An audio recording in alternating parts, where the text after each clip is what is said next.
Before we get started, this video will contain major spoilers for Halloween Ends. If you haven't seen this film yet, I'm giving you about 5 seconds to get the hell out of here. Get the hell out of here and be a goddamn man. Drop! A little late to the game on this one, but I finally got around to checking out Halloween Ends. The final installment of this new trilogy currently sits at 39% on Rotten Tomatoes and 5 out of 10 on IMDb. So my trip to see this at the local AMC started out kind of shitty. I always show up extra early to a matinee so I can sit in my favorite seat every time.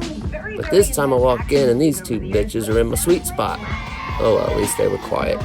The guys that sat behind me though, they can go to fucking hell. Halloween Ends is like a big pumpkin that's been gutted and refilled with diarrhea. I kind of feel bad saying a movie just flat out sucks when there are aspects that I appreciate, like the cinematography. The movie was shot very well. I think the sound design was great. So it sounded and looked good. It's just that fucking script. I mean, the acting for the most part was acceptable. I actually thought Rowan Campbell did a great job considering what he was given. He is retarded. I'm just kidding, guys. I actually kind of enjoyed myself. Man, this movie's terrible, come on. Surprise! I understand the tsunami of hate this movie's getting, though. It for sure has its issues. As soon as I saw that Season of the Witch font, immediately following a child's death, I knew we were in for something a little unconventional. There were definitely things that bugged the shit out of me, but I gotta say, when I left the theater, I wasn't mad. But I'm also in the camp that thinks other than John Carpenter's original and Halloween 3, the rest of the franchise is just junk food. Entertaining at the time, but none of them have really aged well. They don't matter, and this one won't either. The script was written by David Gordon Green, Paul Brad Logan. Hey, he has 3 first names. Chris Bernier, and Danny McBride. The hell you doing up against this wall trying to creep on me? This babysitting son of a gun, Corey, killed a boy. Whole town hates his guts. Halloween. We're gonna have a good time tonight. 3 years later, bullies do what they gonna do. Old Corey hurts himself. Laurie Strode takes his dumb ass to the doctor. Laurie's granddaughter, Allison, the nurse, falls in love with this freak like immediately. That wasn't too unrealistic. She a freak too. That girl was horny as shit. It stinks in here. Gotcha, bitch! Corey meets Michael Myers' old ass down in a goddamn pipe. Michael's been down there 4 years. No shower, no toilet paper, just standing around with a shitty ass. Body odor, stinking. I wasn't too hyped on what was happening here. If Michael is somehow transferring his evil into Corey, then that implies something supernatural, and it's never explained. If evil is contagious, as Laurie stated at one point, then who gave it to Michael? Is he just a man, or is there something otherworldly going on? They left it kind of ambiguous. A lot of shit in this movie is left up to interpretation, which can be understandably frustrating, but hey.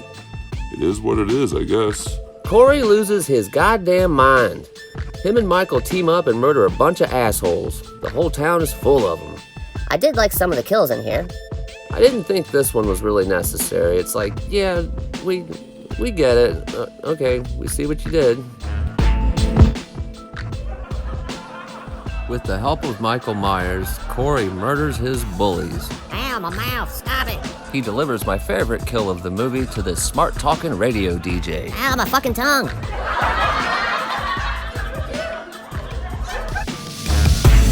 The next day, Corey decides that he needs Michael's mask, and he wrestles him for it. Give me that mask. I ain't giving you shit. Corey is able to get the mask, and then he heads off to Laurie Strode's house to murder her for interfering with his relationship with Allison. What the fuck, dude? Things don't go as planned. Take that, bitch! When they hear Allison pull up, Corey puts a knife in his neck to frame Laurie for killing him. This was a little disappointing. I was expecting more of a resolution for this character. It was like, well, we were able to lead Michael to Laurie's new house by way of Corey. Guess we don't need him anymore. He either needed some kind of redemption or needed to be set up for a spinoff, maybe? I don't know. I guess this is the part everyone was showing up for. At this point during the movie, I had to go to the bathroom.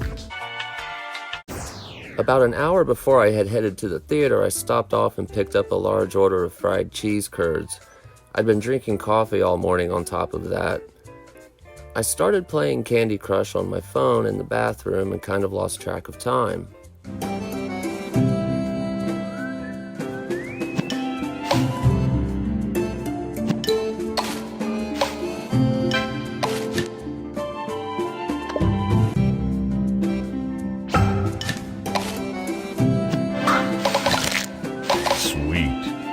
After wiping and not washing my hands, I headed back into the theater just in time to hear the opening riffs of Blue Oyster Cult's Don't Fear the Reaper as the closing credits began. I was going to include the use of this song in my list of cons just because it's become such a cliche to use in the soundtracks of horror films, but after a little research, I was reminded that this song was used in the original 1978 Halloween when Laurie and her friend are smoking a joint in the front seat of a Monte Carlo. And that was the movie that kicked off the trend of including that tune in horror films, so that actually kind of made sense. My overall thoughts? I don't fucking know. I don't like the way characters are written in this trilogy. No one ever feels quite real. I can't say I loved this one, but I didn't hate it either.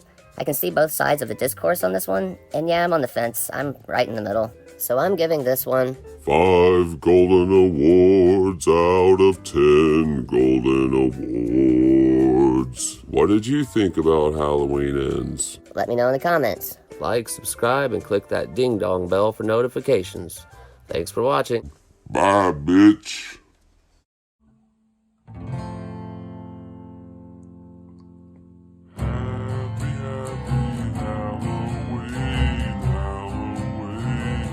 Halloween, happy, happy